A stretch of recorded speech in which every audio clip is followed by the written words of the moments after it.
I'm pumped for the season, like really, really pumped.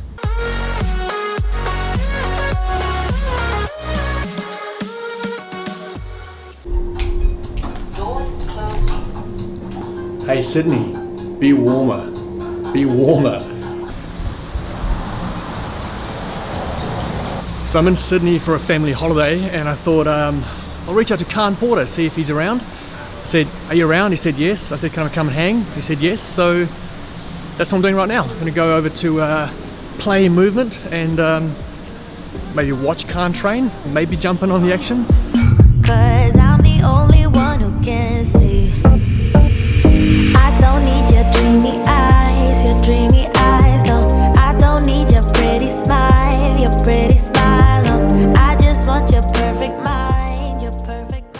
Monostructural, front squats, and then I've got a 3-round workout. Then I've got some like gymnastics work, and then just like a little accessory piece with some swings. It's actually more than I thought it was originally. I'll pop it up on the board. We went all over. I started in Denmark and Sweden, so I was in Copenhagen and then just Sweden for that IF3 competition. Yep. And then we went down to Croatia and then Greece. Yep. And it was mad, dude. First time in Croatia. Last time I was in Greece and barely sort of saw any of it. Yeah. But yeah, man, Croatia's probably like one of my favourite places I've ever been. Yeah, sweet. It's one of the, I feel like I go to a lot of places and I'm like, oh man, I'll come back here sort of, you know, whenever. But and I was like, so I already start planning a trip back there. Some of those jumps did look pretty slick. There's the cliff jumps. Yeah, they're cool, man. Mate, they were great. They look fucking nothing compared to the ones that sort of guys doing over. Yeah, James did the big ones over in Hawaii. Yeah. There was a couple. There was one where we were like walking away from one of them, and it looked decent. We just didn't know. I was like, I don't know where you would get out of the water here, and it was probably about a good, close to a K to just swim to the nearest beach. There's a long way to walk. My missus is like, I'm not jumping off. It's a long way to swim. I just kind of walk along there back to the beach. So Khan said we're doing a nice, easy monostructural session today. So he's writing up a few more things that I didn't realise on here, though. If we get through all of that, I'll be a very happy man. Probably end up just doing that and calling it a day. Love it. I might even, do you know what?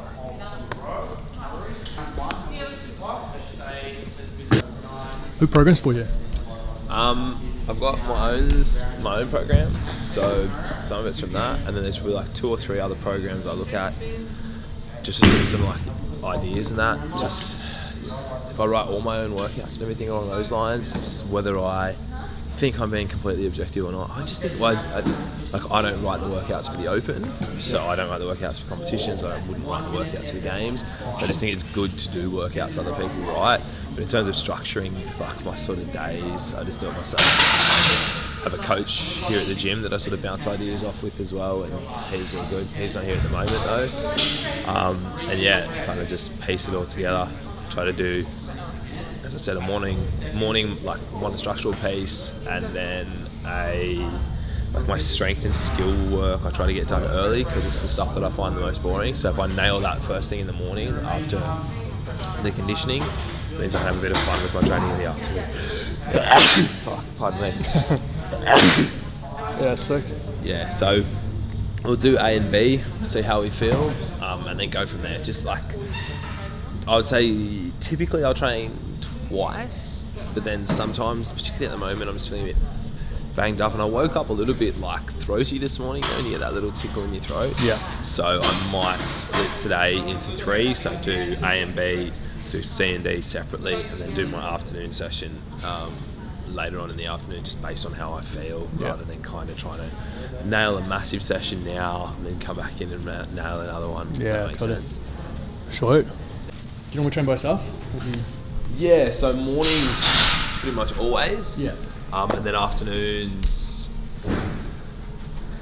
there's usually other people in here also training at the same time, and especially like sometimes some guys will come and jump in on a session, but for the most part, yeah, it's just training on my own. There's a guy, Dan, you might meet, he's a pretty good chance of making the games through qualifying as the Samoan champion. So he'll come in and we've been hitting some training a bit together the last couple of weeks, or just since I got back, I guess, as well, as we kind of build into the Open, which has been really, really good. And he's a good athlete. Like, there's some stuff that we're kind of pretty close together in, so it just helps when you've got someone doing the same thing as you, even if you are scaling it or doing it slightly different. It helps so much having someone there for some of the sessions. But then I also, on the flip side of that, really enjoy training alone. Like, I think, yeah, I do. I spend a lot of the day on my own, really. Like, my missus works, and then like, I don't coach or anything like that, so nothing that I do typically is,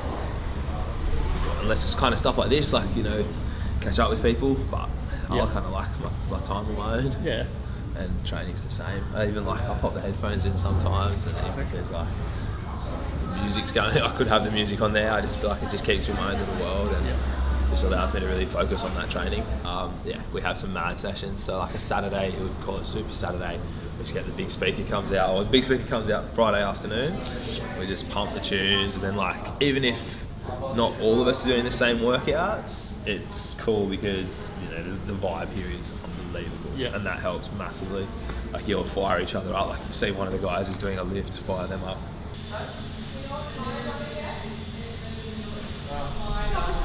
I'm so glad that Car's feeling a bit jet lagged. Sounds like we're only going to be doing A and B. He might do C and D by himself later, which is I'm very happy about.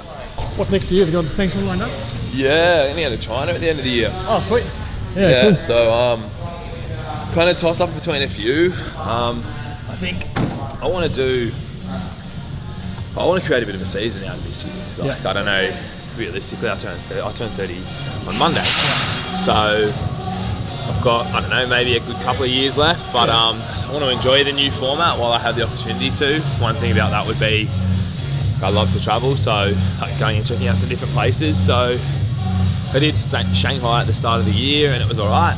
This one's in a different part of China, but I think going there to try and hopefully qualify out of that event, like, that's kind of the one that I'm building, I guess, my training towards and everything like that, trying to peak for that. If I could qualify there, that's awesome, because then it means I can kind of just carve out a bit of a season of places I want to go, events that I thought looked cool, just for the fun of doing them. And so, like, I want to do Norway, I want to go to Egypt, I want to go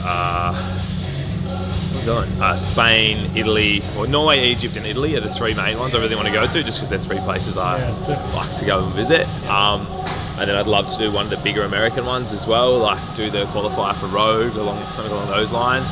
Dubai is the weekend after China, so kind of looking at maybe flying from China to Dubai and then doing that one on the way back.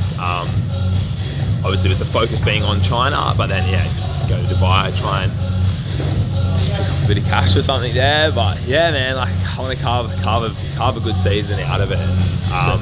Have a good crack at it this year. I think I've had a couple of good years, and I think 2018 was great. I was on a real roll with my training, and I was on a real roll with kind of like, I had a really good finish at the games. I was happy with that, and I had like a bit of a plan for how to kind of just keep improving on that. And then obviously with the change in the season, that threw a bit of a spanner in the works. So going team last year was a good way to see how the season panned out, see how it affected athletes, see whether it was going to be easier or harder to qualify, whether it was going to be, you know, more of a process and all that sort of stuff. And yeah, it was good. It was a great opportunity to do that. Now I want to have a little bit of fun and sort of push back in that individual space again. Yeah, man.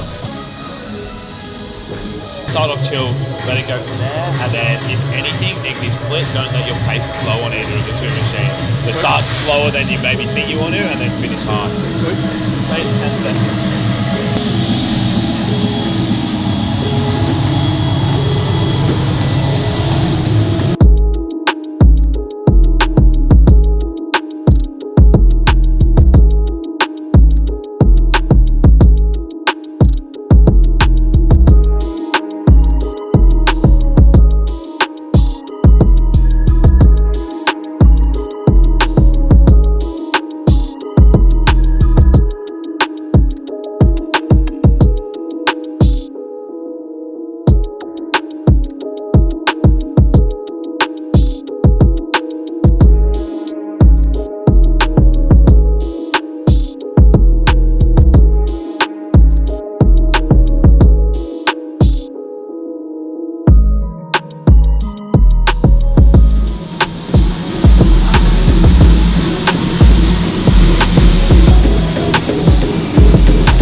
for warm up?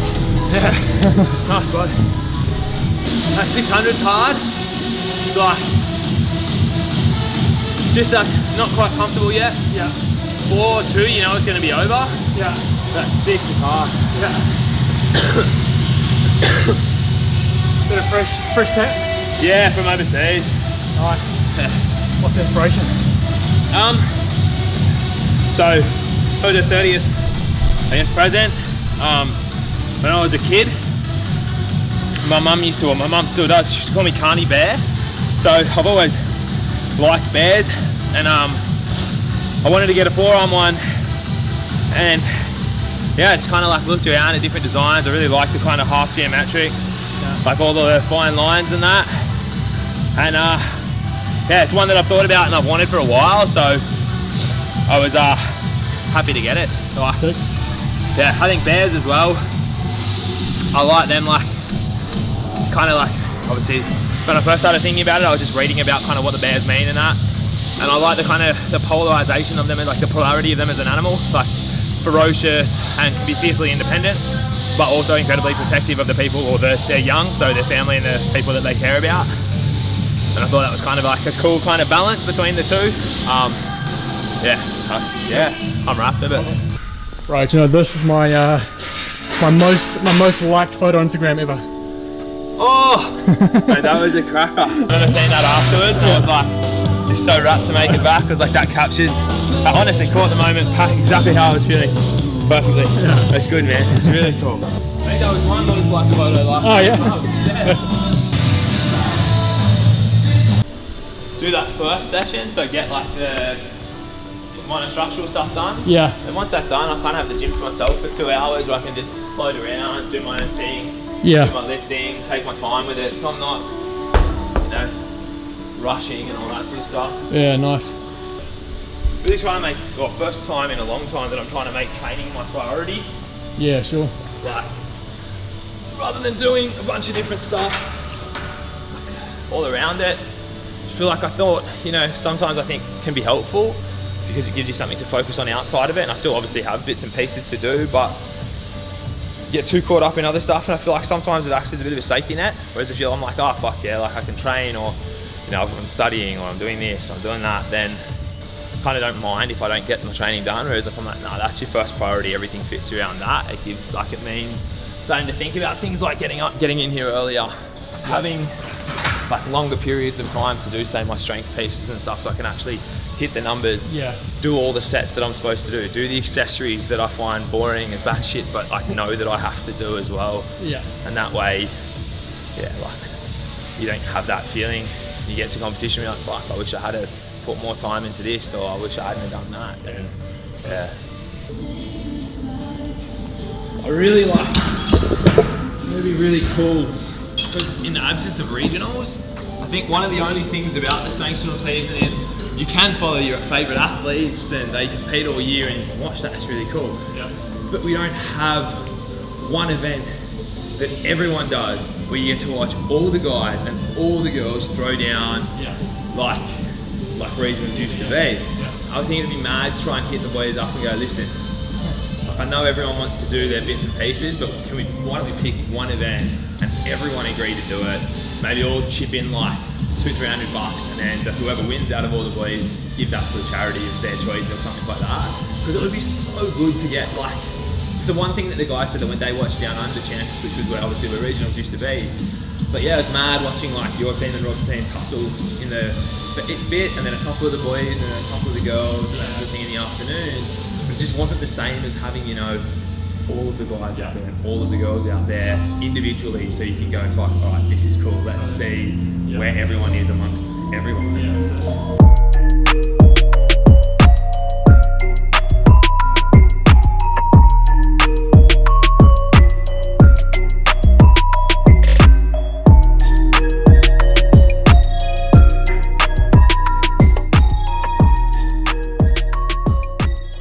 I guess it's been a massive year for me in terms of that kind of stuff. Like I've always had a passion and an interest in like the psychological side of things. I've always kind of dealt with mental health issues personally. It's something that I've been open enough about, but never really, completely transparent about the depth of it and just how much I've let it affect things beyond just training. Like, I've always been able to come in and get my training done, and that's always been good. And like, it's never, I mean, it has affected my training in the past, but that's always been a kind of a constant, something that I've been able to keep up, whether it was investing as much time into it as I should have, or not, is kind of debatable. That's what I want to change. Yeah, I just kind of had a bit of let's call it like a bit of a breakdown, probably about 3.5 months ago now, just off the back end of a trip, and just kind of realised I was in a place that like I didn't really want to be, and it had kind of been like last year, 2018, I wanted to make it back to the games because I missed it in 2017, and I worked hard, and I kind of dialed things back a little bit, sort of started to focus on a few bits and pieces, maybe for like an 8-week period from regionals to the games. I dialed it back, had regionals, made the games again, thought, you beauty. So how did I celebrate that? I went to Bali with my mates, just wrote myself off for 5 days.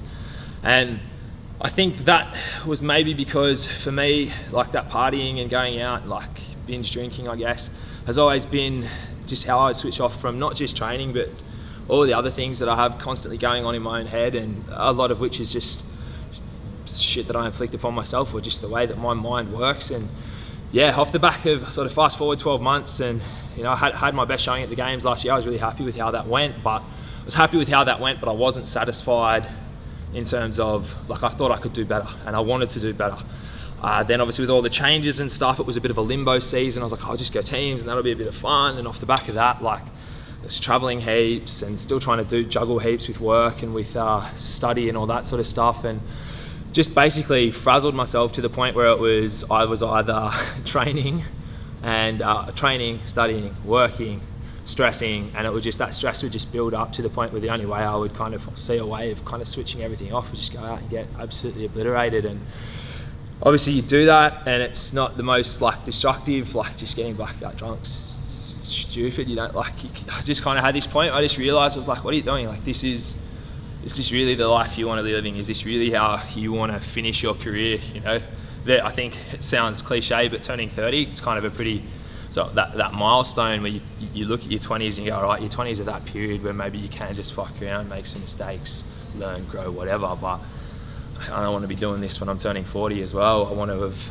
at least, I don't want to say like, I just want to be able to look back at it and go, I did everything that I could to be the best that I can be, both as an athlete and a human being. And that certainly wasn't the path that I think that I was on. And so off the back of that, I came home, I started getting like regular therapy, went back to a psychiatrist and a psychologist, got re-diagnosis, got some medication off the back of that. So yeah, I've been getting weekly therapy and seeing a psychologist that's both a clinical psychologist, so he works with mental health stuff and also sports performance. And that's been a game changer in terms of, I guess, not just looking at, you know, obviously trying to get my mental health in check, but also looking at how can I change the way that I approach being an athlete so that I, A, believe that I'm worthy of being an athlete on the world stage, and B, that I have the courage to pursue that as my focus and be proud of that, rather than thinking, okay, I'll be an athlete and a student and a business owner and this and that and this, and then I'll still party all the time because that's fun, and then I'll still travel the world and that's the stuff. How can I, you know, because that's obviously like, I want to do that, like that's my goal, is to, you know, we did some work on that recently. I just wrote down like what my goals are, and yeah, like I just want to be able to walk away from the next maybe 2 years going, you know what, like I was a professional athlete for 2 years and I made that, I gave 100% to that. Not I gave 50% to that and spread that over there, or I gave 75% to that. And a part of giving 100% to that will still be balancing other things that I enjoy and other facets of my life, because I think that balance is a key component to it, but it's not letting that balance swing in the wrong direction. And yeah, I think irrespective of outcome with that, like one of the things that I sort of said when I was chatting to the psych that we were working on with it was that knowing that if you give 100% to something and I see just like fulfill my potential as an athlete, if that means I have my best ever finish at the games in one of those 2 years, awesome, that's a great outcome based goal that I've achieved. If I don't, let's say I fail, let's say I don't even make the games, what I'll still learn as a person from investing 100% and dealing with like the fear and the anxiety that goes with that, well, that will be something that I can take over into when I start practicing as a psychologist, or when I want to work with other people or someone else that's maybe going to invest that, or if I come up against another thing that maybe scares me or frightens me that I don't have a choice but to kind of go and do as well, cool, well I know that maybe I've failed with everything on the line and I've learned from that as well. So really like looking at it like that, there's no bad outcome possible, and yeah, it's just a refreshing, I feel like I'm hitting this season and hopefully next season as well with just a whole different perspective on myself as an athlete, the athletic process, what I want not only as an athlete but as a human being. And it's been, I don't know, it's like, as I said, it's only been 3.5 months really since those changes all really started. And you know, by really started I mean like I actually committed to doing it, and that's been probably like the best 3.5 months in terms of just my own growth and mental well-being that I've ever had. So I'm stoked, man. So sick, man. Yeah, I'm pumped for the season, like really pumped. Come on. Yeah. Appreciate it, man. Thanks so much. Pleasure, That's awesome. No worries, bro.